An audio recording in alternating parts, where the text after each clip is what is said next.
welcome. I'm Sophie Jury from the Holistic Directory, and today we have with us Neil Adams of Make Marketing Work. Hi, Neil.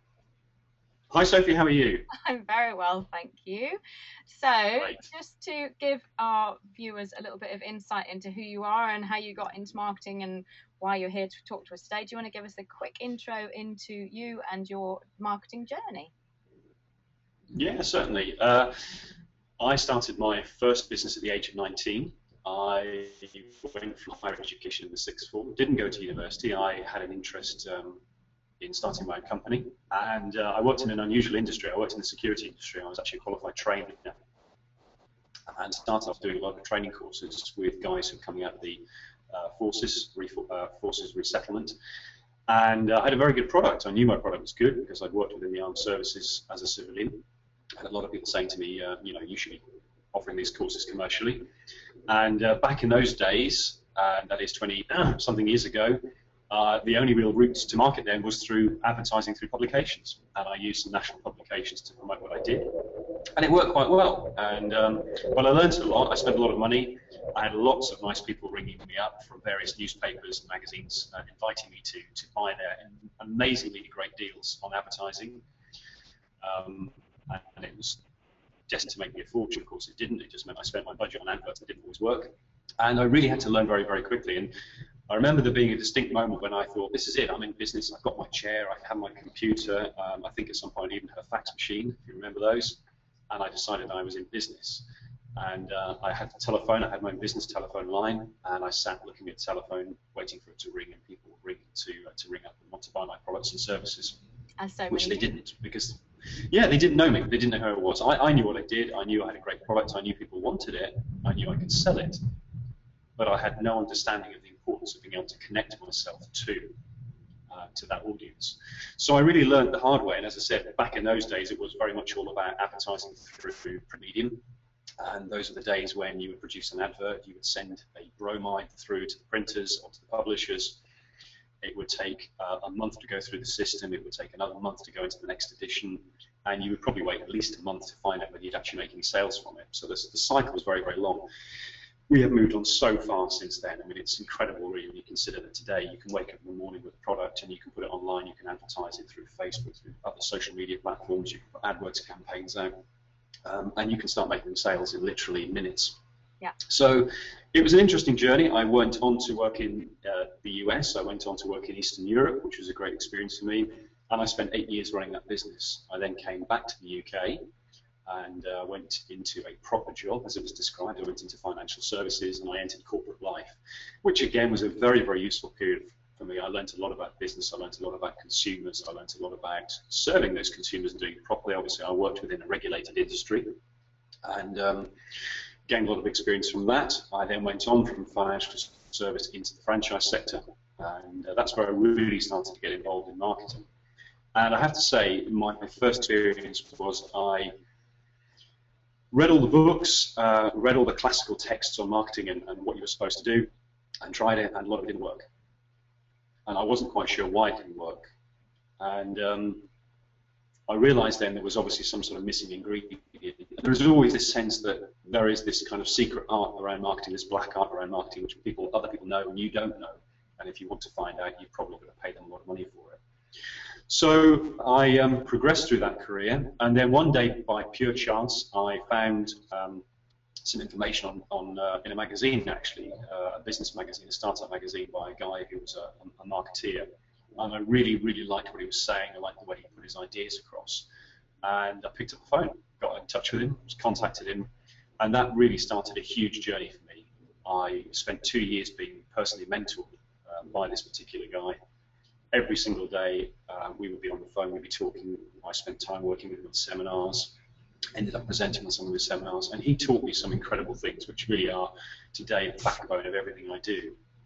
So that's been a long journey, and now what I do is I help people by sharing those ideas and getting them to adopt them and test them and use them in their business and look very carefully at what works for them. I'm very proud to say, I've built a very good reputation on the back of that. And my main focus is to give people concepts and methodologies that are proven to produce real results, not just fluff. Fantastic. Well, you've certainly got the experience there. So, what are you going to tell us about today? 3 big ideas. Yeah, I think really when we discussed the idea for today's webinar, I wanted to focus on 3 key areas and just kind of break those down into the smaller component parts that make sense. So there are sort of 3 key areas. The first one is to get out there to make your marketing happen. What I mean by that is, certainly for smaller businesses and for newer businesses and a lot for startups, there is a belief that marketing is a sort of a very natural, organic process that comes about as a result of being in business. Okay. And I can say this from personal experience that the classic phrase, the cliche, the killer cliche, which is getting your name out there, is something that people use all the time. You know, get your name out there and people will know who you are. Getting your name out there is a good way of promoting yourself, and there are some really simple things you can do to do that. But it is not a marketing plan. That's more about being busy, and the expression that we use in the industry is spray and pray. This kind of concept that if you spray your message out there, it will land on enough people, and some of those people will be as excited as you are about your product or services, and they'll want to come along and buy from you. Which of course is great, but unless you're sorry. No, I was going to say it's. But unless you're being more specific with that message, then you're obviously you. What is the point in spraying quite so widely? You might as well be more specific and better. Yeah, no, the biggest problem with that really is the fact that it's random and it's erratic. And here's the thing: you can spray your message out there and you can get a great result. You can find that customers come flocking to your door. The problem with that is if you're doing it in a very unstructured and undisciplined way, you'll never really know what works and what doesn't work. And again, the famous quote, which is, 50% of my marketing works. The problem is I don't know which 50%. Yeah. And that's where most businesses are. And actually, and this is a really important thing to share with the listeners and the viewers of today, that there is a common misconception by so many people in business, especially new people in business or small business owners or solo business owners, that everyone else out there is getting it right, and I don't really know what I'm doing. And one day I hope to be as clever as they are and get the kind of results they are. Yeah. The truth is this: most people have no idea what they're doing in marketing. It's quite surprising, and I know that may sound a little bit trite for me to say that, a bit pompous even, but believe me, I mean, I've worked on campaigns, and I've actually worked for marketing companies. I've worked for, in one case in particular, as an advisor to a very, very large marketing agency who had offices in London, a global company, to advise them on their marketing. Do not ever assume that just because people are busy, other people are busy doing marketing and spending a lot of money on it, and they've got a lot of visibility. Don't ever assume that they simply know what they're doing. Yeah. Most marketing budget, the vast majority of marketing budget that's spent in the UK and even globally, is actually spent on spray and pray activities with the hope that there is enough of that works to produce the result. And that's a really, really random way of doing it. It's also an incredibly wasteful way of doing it. And this is the important part. If you're a large business with a large budget, you have that money to spray around. If you're a small business with a very, very small budget, it's so crucially important that every single penny you spend effectively. And I have met some people in the past who've had horror stories of being sold marketing campaigns and ideas and methods that they've spent huge amounts of budget on, or even worse, they've been locked into long-term contracts, a year, even 2 years, and they've been spending money month after month after month on marketing activities that simply are a complete waste of time. I mean, truthfully, they really would be much better off putting that money in the bank and going and enjoying it on holiday or something else. Yeah, it's a complete waste of time. Yeah, I've definitely seen so that. There's a lot of people that have had that. It happens. It happens all the time. So the second point on this really is being busy promoting yourself and telling others about your business may well be a very good way of promoting what you do, but it's not a marketing campaign and it's not a marketing plan. And I know that when we start using words like, or phrases like marketing campaign, people get very nervous, thinking, well, I don't know what a marketing campaign is. A marketing campaign is just really, it's a snapshot of an idea with an objective, with a set of plans to take you from one end to the other in the hope and the aspiration, with a desire that you produce a given result. Excellent. So being busy promoting yourself and being busy doing things, and social media is a classic example. Obviously, great deal about social media. We both engage a lot with that. Yeah. I'm sure a lot of the viewers and listeners also are finding their feet in social media. One of the biggest time drains. Huge time drain. And a lot of people come back and they say the biggest problem they have is, you know, it's taking huge amounts of time. And really, to be very effective on social media, and this is the truth, to be effective on social media, it's about high levels of frequency. It's about frequency and good quality content. You know, if you're putting a post on your Facebook page once a week, your voice is nowhere to be heard. Yeah. There is so much noise out there in social media that, you know, Twitter, for example, Twitter can be a fantastic platform, but if you're tweeting an interesting nugget once a week, you don't even appear on people's radar. So this gives rise to a kind of a panic of people thinking, well, I just have to be busy, I have to do more of it. Yes, frequency and quality are crucial, but you do have to do that with some sort of plan. Absolutely. Yeah, absolutely. So the third point really around that, and it is a bit of a challenge, and I suppose it could be a bit of a provocation as well, is my encouragement is take it seriously. Take your marketing very, very seriously, and there's a couple of really important reasons for that. One is, if you take it seriously, you have a plan to follow. You can then measure what you're doing. Mm-hmm. And this is the one fundamental truth of marketing is this.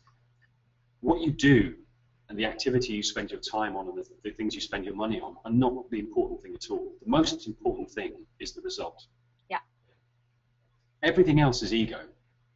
A number of times, so many times over the past 10, 12 years, I've spoken to people, and my opening gambit will often be, how do you feel about your marketing? How successful do you feel?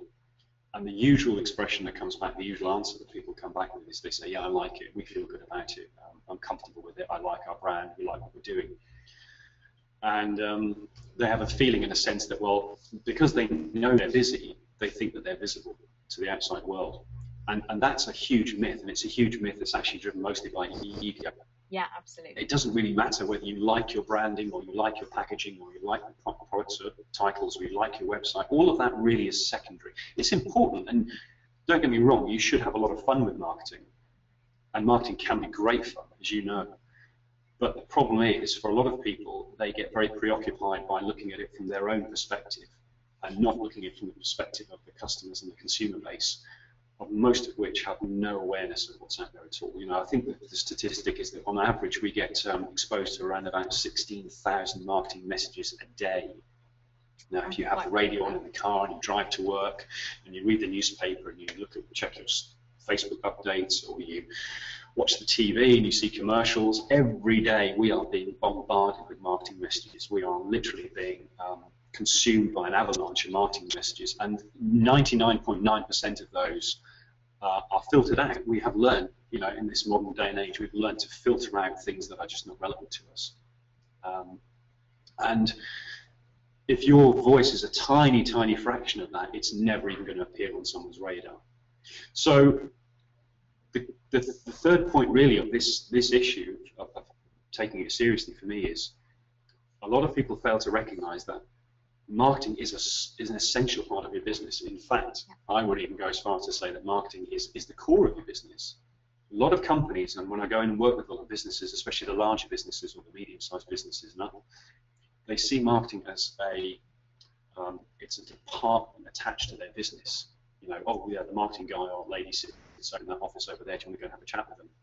And it's almost seen as an appendage to their business, when in truth, marketing is your business.